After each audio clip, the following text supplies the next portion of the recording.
It's 25 minutes before 11 o'clock. A little bit rainy out there this Friday morning. And I know you've been waiting for this segment of the morning show because we've been promoting it all week long.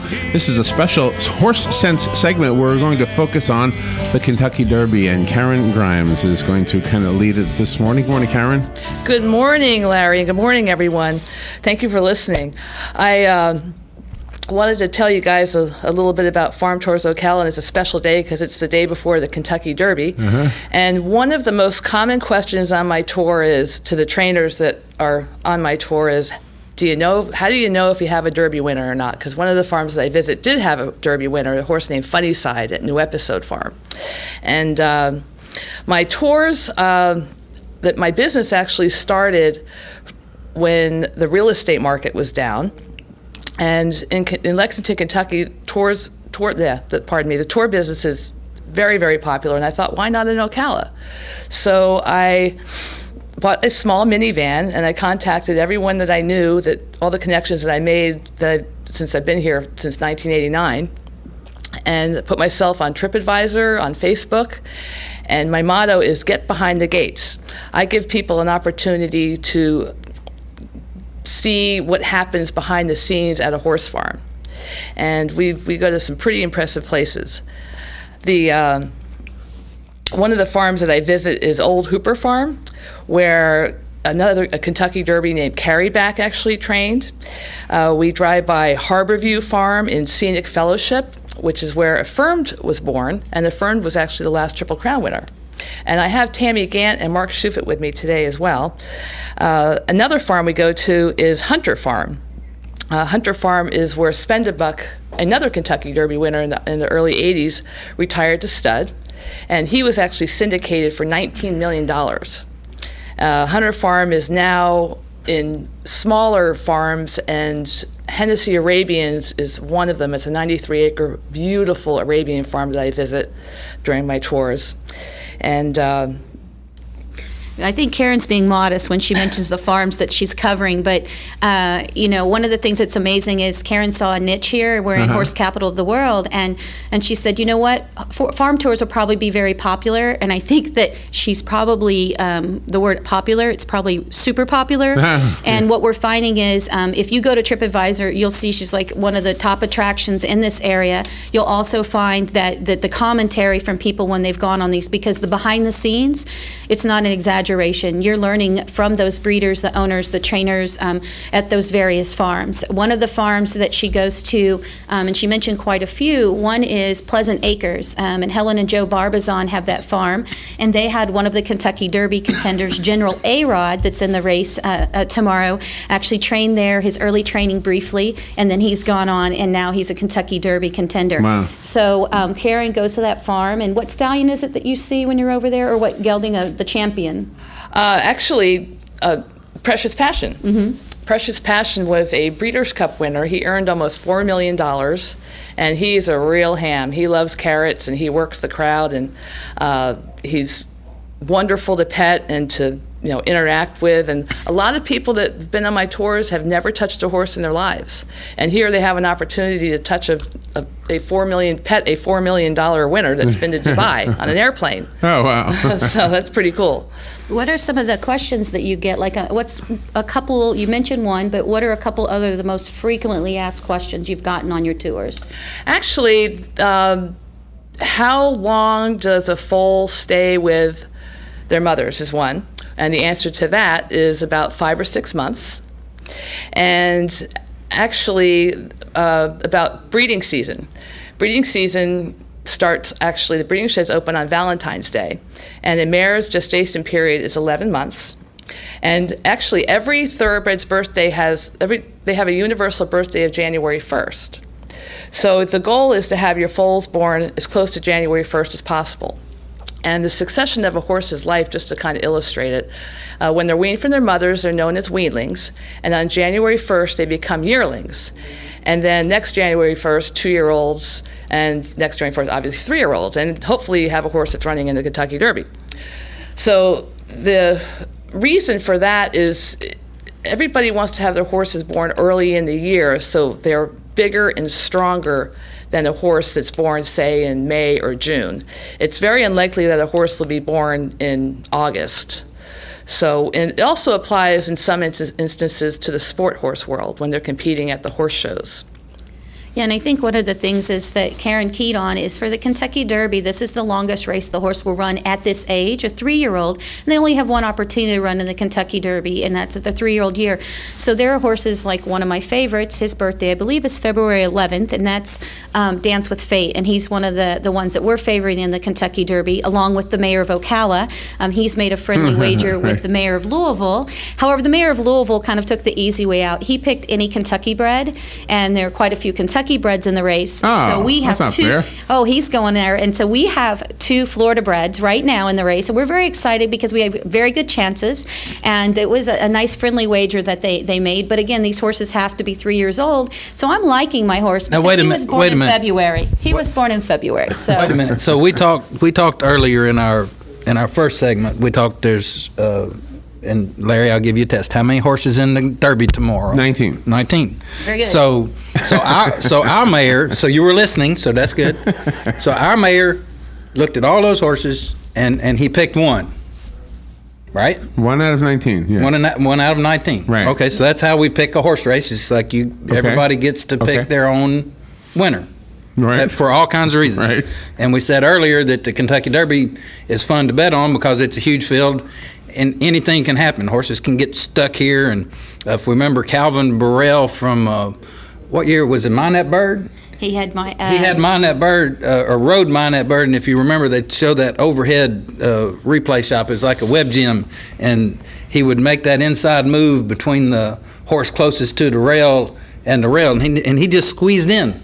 I can still Calvin Bow Rail get on the rail. Yeah, So it's kind of like a NASCAR driver, kind of bumping each other out of the way? Absolutely. Okay. So they're up there, making their spot. So anyway, so our mayor, Mr. Kickwin, said he looked at all these horses and he said, "This is the one I like," and he's this Florida bred horse that Dance with Fate. That's my horse. So the guy that's the mayor of Louisville said, "I'll just take all the Kentucky bred." Really? Like, okay, I've got 17 horses Well, against no, your. there's some other states in there, so he's not picking all 17, Well, but it's enough, not all but 17, a lot. but it's probably. And he Yeah, said he'd mine- like to take this bet every year, and I'm sure he would. I'm sure he would. And Mark, Mine That Bird is a great story, a real Cinderella story. And myself personally, I hope to be a Cinderella story. I claim to have the unborn 2018 Kentucky Derby winner. Cool. Oh, wow. Well, you'll be back in here. I will. In the I winner's certainly circle. will. And actually, that's That'll be another farm that we'll visit on Farm Tours of Ocala that's hosting the show today. when one of the most common answers that a trainer has is every single horse as a 2-year-old, and Ocala is kind of like kindergarten for thoroughbreds. Most of the horses on the East Coast come to Ocala to get their start. And the connections to the Kentucky Derby are amazing. But every single horse is treated as a champion unless proven otherwise. Everybody has that dream. I mean, even I can have that dream. And that dream comes true for a lot of people. We're going to have a trivia question at the end of the show. And I'm going to give you the question right now. And then the first caller to call in will get a farm tour for 2. Anyway, the question is, what Kentucky Derby winner was born in Williston, Florida?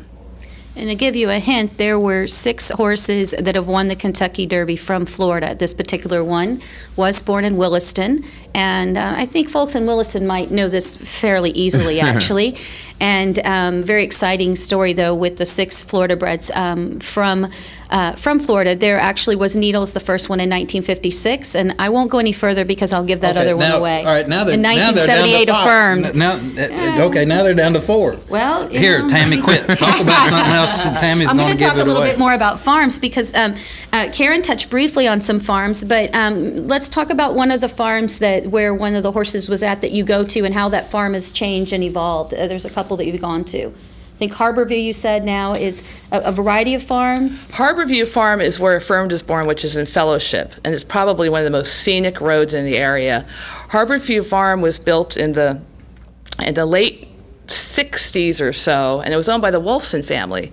And they had a pretty important racing stable, and Affirmed was born on the property. There's a barn there, actually, where Affirmed stood as a stallion when he retired. That is now a house. That Fellowship's a pretty high rent district.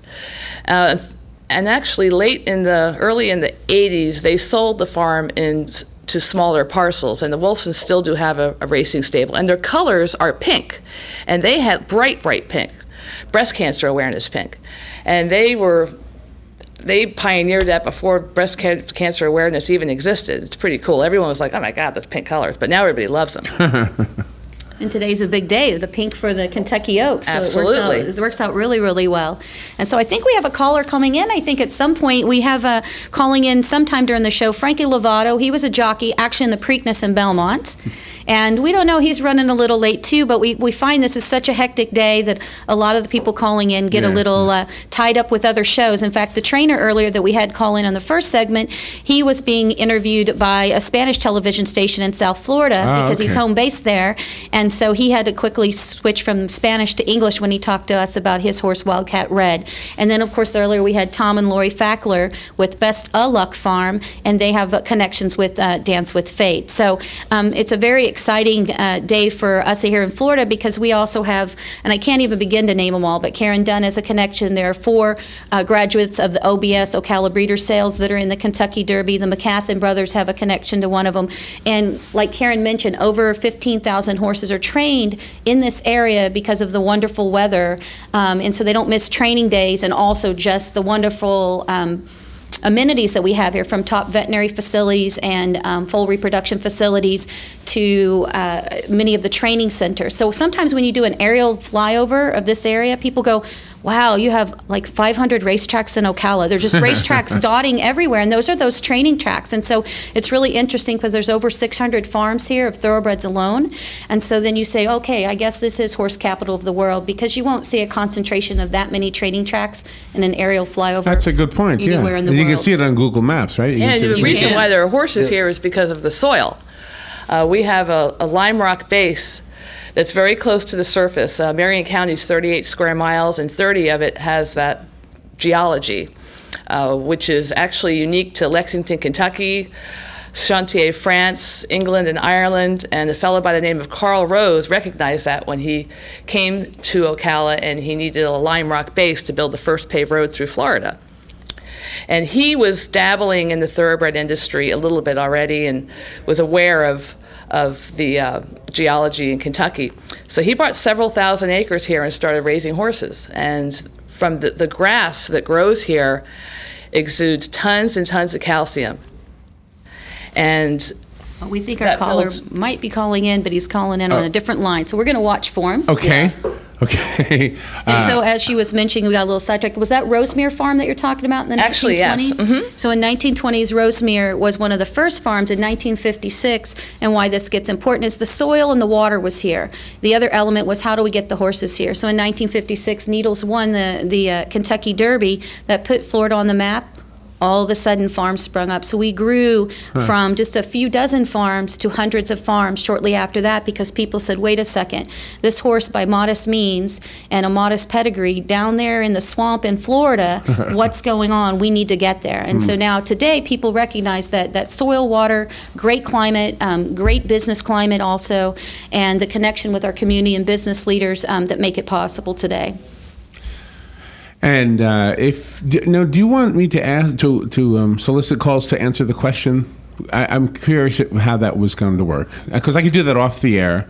Yeah, let's see what we've got. If Okay. we've got anybody trying to call in. Because know I do we're have a watching few for people our- trying to get through. All right, perfect. We're happy to So do we'll that. take calls right now, but not on the air. If you want to call 622-9622 just you can do that off there. and answer the question, but I will not put you on the air. You'll answer off the air. If you get it right, I'll tell you, and then I'll pass the word on to Karen and Tammy and Let Mark. them know And their we'll have to first get their name, information, too. and their town, and then obviously offline we'll take their phone number. Okay.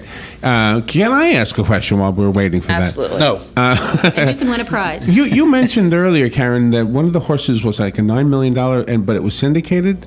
How do you syndicate a horse? Stallions, after their race careers, it's like an IPO. You sell shares, and as actually, here's a Crystal Fernand quote, which is very accurate. As many fingers and toes as you have, multiply that by 10, and that's how you can sell a horse or be a part of a horse. When you buy a share in a stallion, typically it's for X amount of dollars, and you own a season to that stallion for as long as you like, until you share. Oh, really? Yeah. And a season means a breeding, so that breeding. you'll be able Okay. to bring a mare to breed to him, or you can sell Oh, that wow. season. So that's another way to make money. Yeah, You, and- if and a you good- talk, I'll take the call off the air and go ahead. Great. And, And speaking of the syndication, I know the horses have been syndicated as much as $40 million and even more. And so the syndication can become very lucrative. So, like you said, I think if I syndicated a horse, I'd probably end up with the tail. I don't know if I definitely don't want the eating end of the horse because that they like to eat. So I want the middle part. I just want to ride. the beefy part. Okay. No, the middle part. I just want to All right, ride. I you want to wanna sit. ride. I want the part between the withers and the rest. So if we That- divide that 'em don't up? have to. Yeah, we'll Very give. good. We'll Yeah. give you somebody Syndicating to could be feed. a little bit risky, but the rewards can be tremendous if you bought a share in a stallion. Now, say you buy a share for $10,000, it's going to take 4 years for that horse to prove himself. But for example, Two-Step Salsa, he's got a horse in the Derby, and whoever bought shares in him, they are going to be bankrolling. They're going to be happy that they have their share, and they will also, reap the profits from his future. So if I buy a season and a syndicated, if I buy a season and a syndicated horse, then do I get bills? I mean, Yeah. does somebody send me a It's tenth less or of a a risk hundredth? because you bills might be and sharing checks. that with 40. You Yeah. might be Bills sharing and that with checks. 40 But- other but people when- or 100 yeah. people. So yeah, you I pay do. for one. So if there's 4 of us, I pay for one shoe. Why do you think I want to pay for the tail? Okay. Tail never needs any bills. But it's got to have but it's got to have combs and clean and yeah, oh pretty. yeah. So and- you have all of those different Pay somebody normal to wash expenses it. that goes through those horses. No, that's yeah. part of the, And and I think what Karen was talking about with Two-Step Salsa, going back to a whole horse, Two-Step Salsa is a stallion and it is his second crop, and here he has a Kentucky Derby contender, and amazing. And what's an amazing story is his owner Manuel Andrade at the farm, when the stallion first came here, he was giving away some free shares to some of the breeders so they'd have an opportunity to breed to him. Right. And now it's amazing to know that someone could have a Kentucky Derby contender that they didn't actually have to invest too much already in that stallion. Right. There's a lot at of every opportunity at every level you can get into the game. there's a lot of stories, success stories around where horses have been syndicated, and that's the big advantage for syndicating is it spreads those risks out. A person even of a lot of wealth and means may still not be able to do what they could do in conjunction with other people that are interested in sharing some risk, but also rewards. I don't remember the horse's name right now. You may, Tammy or Karen. A few years ago, there's a syndicated horse that won the Derby, and there was, 15 people that were in that Well, syndicate? he wasn't syndicated because he was a gelding, but his Well, name was Funny Side, and they Yeah, all but he chipped was in in- to they buy were that all in a horse. partnership. And let me tell you, Funny Side, Saratoga Stables, like she mentioned, it's part of her farm tour place where he was. Yeah, Funny Side was He was nice. was trained, and he got his education at New Episode Farm by Tony Everard. And those Where's that fellows, farm? actually, it's right near Fellowship. It's right on the route. Funny Side, the story behind him, there was some gentlemen that went to grammar school together, and they decided to buy a racehorse. They had zero expectations. Yeah, they're all business people, and didn't they just spend wanted to like, have I wanted to have some fun. fun, yeah. would they spend and- like 15,000 or something Yeah, for him? Actually, 17.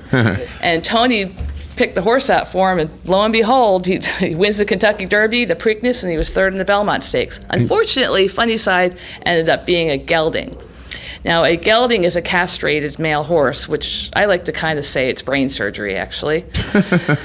And Funny Side is at the Kentucky Horse Park. Sorry. Oh, you have a question? No, I have you we call. Frankie is on the phone. So Oh, Funny great. Side's at the Kentucky Horse Park, but what we've got calling in is a jockey, Frankie Lovato, I believe. Yes, go ahead, Frankie. You're on now. Good morning. Good morning. Hi, Frankie. How are you?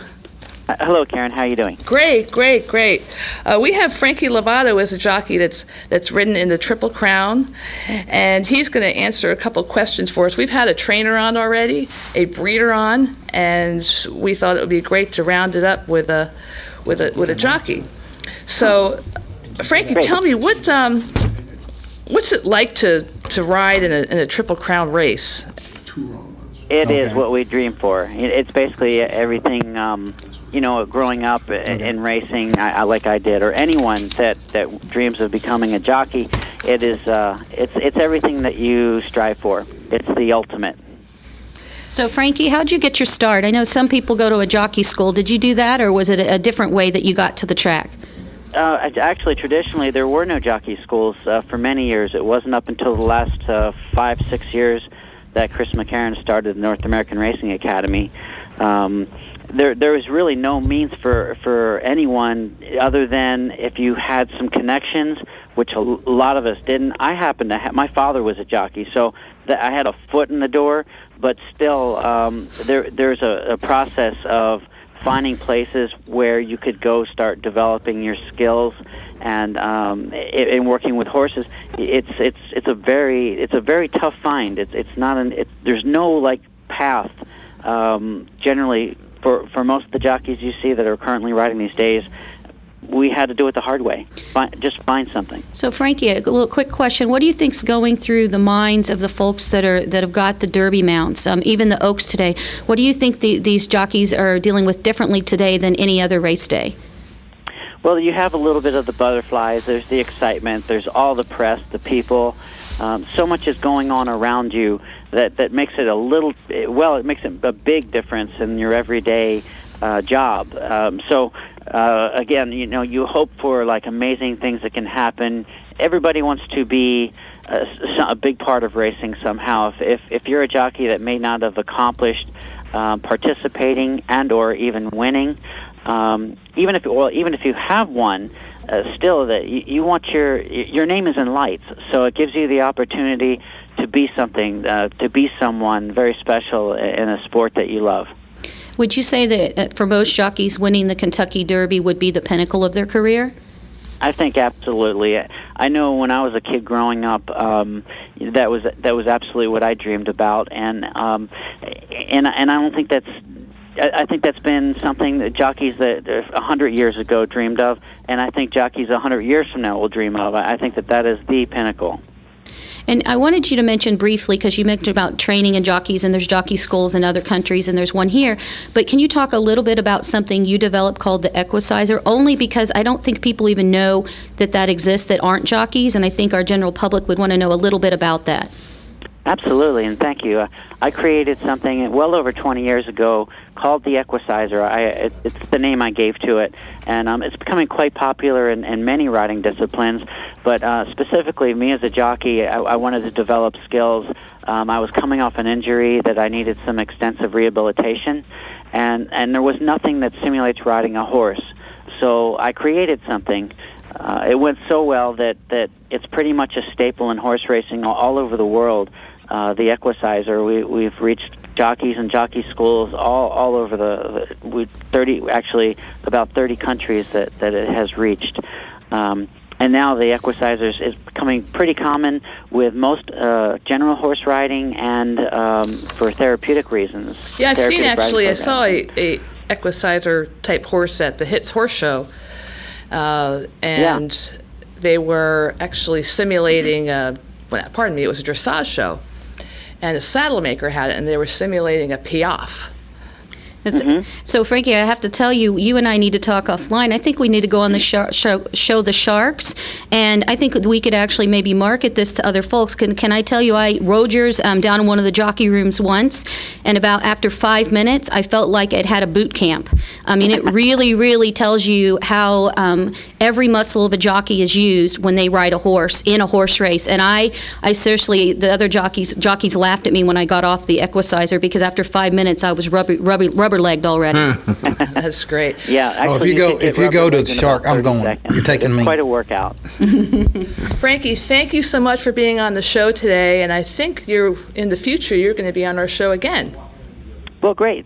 Would love to come on, and I do want to mention quickly before I go, as I also created an organization called Jockey World, which is an educational organization. If people want to learn about horse racing, Kentucky Derby Day is or this weekend is a feature for horse racing, and there's a lot of people that don't know a lot about it. But I created a website where it's for people of all ages, which includes it's appropriate for kids, it's appropriate for any age adult, where they can go and learn racing terminology. They can learn more insight of what horse racing is all about.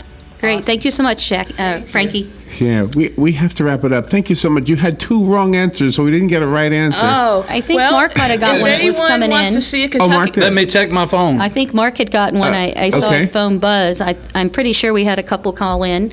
And so it's in Williston. You want to give the answer now, since we might have a right answer? Oh, I've got it. answer is foolish pleasure. If you- And if you would like to see a future Kentucky Derby winner in Ocala, please call me for a tour, 352-895-9302. My website is farmtoursofocala.com. And may the horse be with you tomorrow. Pat from Pat H from On Top of the World texted me the correct answer. All right, excellent. Great. Congratulations, Pat. We'll be in touch. We had a couple of wrong. We had I'll have another, and we had Secretariat, both guests. We wish Secretariat was born in Williston.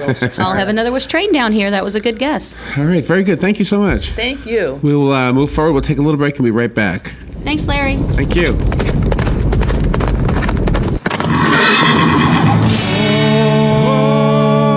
I'm a different breed. Come on, follow me. We'll make it through. Broadcasting from the Paddock Mall Studios, this is WOCA, Ocala, Gainesville, The Villages, 1370